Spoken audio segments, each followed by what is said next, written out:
민주 진영이 이 내란을 극복하고 새로운 대한민국을 만들 때는 일단은 저는 지금 정치와 정치 내부에서 법조인들이 좀 줄어들어야 된다고 생각합니다. 이것은 심각한 문제예요. 지금 민주당이 제일 많습니다. 법조인. 왜냐하면 그게 방어하다 보니까. 그렇죠. 법률 방어를 하다 보니까. 법률 방어하다 보니까 어쩔 수 없이 된 거거든요. 그래서 지금 법률인들 중에서 이 민주주의 훈련 안 된 분들은 다음에 다 정리해야 됩니다. 그리고 제일 중요한 게 뭐냐? 저는 다음 지방 우리는 반드시 이긴다고 보고 이기면 첫 번째 가장 중요한 게 뭘까? 뭘까요? 내란 과정에서 최대로 피해본 사람들 그들을 빨리 원상 회복시키는 게 가장 먼저라고 생각해요. 그건 경제 문제거든요. 경제. 그러니까 특히 자영업자. 장난 심각하고. 자영업자나 또는 좀 더 민중적인 일을 하는 분들이 가장 피해를 보거든요. 이런 사태가 벌어지면. 그분들을 빨리 정상으로 회복할 수 있다면 저는 엄청난 자본을 투자해서. 지금 인도의 1000만이 한 달에 100만 원으로 산다는 거잖아요. 그렇죠. 이게 너무 어떻게 100만 원으로 한 달에 살겠습니까? 그분들 빨리 회복시켜서. 저는 민생회복 지원금부터 빨리 줬으면 좋겠어요. 그게 가장 필요해요. 골목 사건. 그게 빨리 필요하고 그걸 나라가 휘청일 정도로 전 줬으면 좋겠어요. 나라가 휘청일 정도로 줘라. 그렇게 해야 된다고 첫 번째 생각하고요. 두 번째는 저는 이 내란을 막아준 힘이 누구한테 있었어요. 제가 이번 내란 과정에서 가장 많이 깨달은 것은 우리가 촛불혁명 뒤에 광장을 떠난 뒤에 광장은 비어 있었던 게 아니다.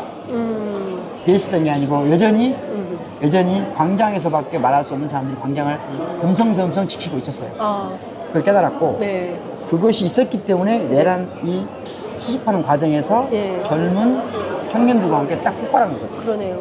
그래서 저는 촛불혁명 이후에 우리가 실패한 것은 뭐냐? 정권 재창출을 못한 첫 번째 이유는 뭐냐?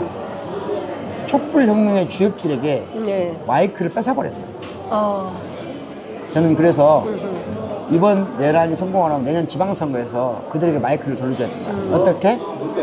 어떻게? 저는 최소한 기초, 그러니까 광역 단위 의회는 아니더라도 구군 단위의 기초의회를 기초의회 3분의 1을 민주당은 범진보 진영은 3분의 1을 비체혁명의 주체들에게 공천권을 주자. 2030 청년들에게 공천권을 주자. 이들이 기초의원들에게 3분의 1은 무조건 이런 식의 과감한 정치개혁이 우선 돼야 된다. 민주당이 지금 처음으로 제대로 된 이념적 대중정당의 틀을 갖게 된 게 우리 역사에서. 그러네요, 진짜. 그러니까 우리가 이념적 대중정당 할 때 가려고 했는데 노무현 정부 때 잠깐 미국발 원내정당 걔들을 받아들이면 착각한 거예요. 되게 진보인지 알고. 우리 체계가 다른 미국. 그러다가 지금 다시 돌아와서 원내중심 갔다가 그래서 원내대표 만들어주고 있는 거 아닙니까? 그런데 사실은 그게 미국적이거든요. 미국은 기본적으로 대중정당이 아니에요. 이미 대중정당이 아니에요. 거기는 지구당 용대가 많잖아요. 큰 나라고. 그러니까 미국형을 진보라고 받아들인 거예요. 그다음에 참여정부가. 참여정부를 이끌던 분들이. 요즘 사람들이. 흔한 말대로 지금 약간 주도권 상실한 분들이. 가끔 어머스를 하시는 분 있잖아요. 그렇죠. 자, 그래서 지금은 민주당이 처음으로 대중적 이념정당을 이 나라에서 처음 갖게 된 거예요. 그런데 이건 정치적으로 망합니다. 지금 가장 잘 되었을 출발점에서 권력 순환이 이루어져야 돼요. 그래서 저는 상층부부터가 아니라 기초, 바닥. 기초부터. 그래서 이번 내란을 수습하는 과정에서 이 내란을 수습하는데 가장 큰 공을 세운 사람들에게 정치적 권리를, 권한을 이양해야 된다. 아니, 저도 이제 그런 생각을 많이 하는데 이게 정치 교체가 필요한데 어떤 에너지로 할 거냐. 근데 이제 국회에도 젊은 정치인들이 있지만 그걸로는 안 되고 지역으로부터 변화 발전이 좀 필요하고 그렇게 훈련된 분들이 기초에서 광역으로, 광역에서 뭐 이렇게 올라오면서 정치 역량을 키워서 국회로 와서 그런 분들이 이제 다수를 대표해야 되지 않습니까? 근데 지금은 전부 법률가 집단만 돼버린 거예요. 법률도 하고 엘리트. 법률 엘리트. 그러니까 어떤 엘리트냐? 그러니까 이걸 이제 우리가 말대로 하면 전문적으로 말하면 이걸 주리스토크라시. 즉 어느 순간 데모, 즉 민중이 통치하는 것이 아니라 법률 전문가가 나라를 통치하는 것. 이게 전 세계적 경향이 있어요. 그 이유는 뭐냐면 세상이 너무 복잡해지다 보니까 법률도 너무 복잡해집니다.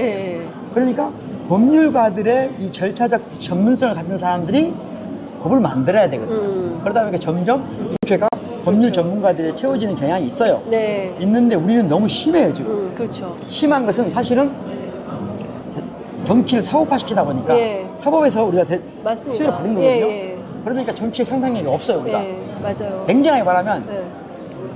변호사는 내가 좀 예외를 하겠습니다. 네. 그러나 판 검사들은 정치적 상상력이 없어요. 그냥 공무원들이. 그냥 막는 거예요, 지금. 네. 사실 말하면 저들이 네. 법으로 우리를 찌르니까, 이재명을 찌르니까, 조국을 찌르니까, 네. 막을 때는 필요하지만, 네. 이 전선이 끝나면 물러났으면 좋겠다, 스스로.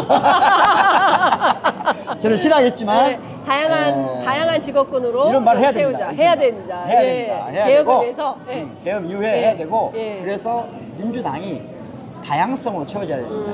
그리고 저는 더 바라는 것은, 어차피 민주당이 중도 정당으로 가면, 네. 좀 그 왼쪽 날개가 좀 건강해졌으면 그렇죠. 좋겠다. 예. 이게 굉장히 중요한 거예요. 맞습니다. 우리 대한민국이 혁명적으로 변화될 수 있는 좋은 조건이. 프레임을 나는 이재명이 던졌다고 봐요. 맞아요. 예. 그러면 문제는 뭐냐? 네. 왼쪽 날개가 있는 사람들이 얼마나 건강해질수있까 그렇죠. 예. 그리고 그게 예.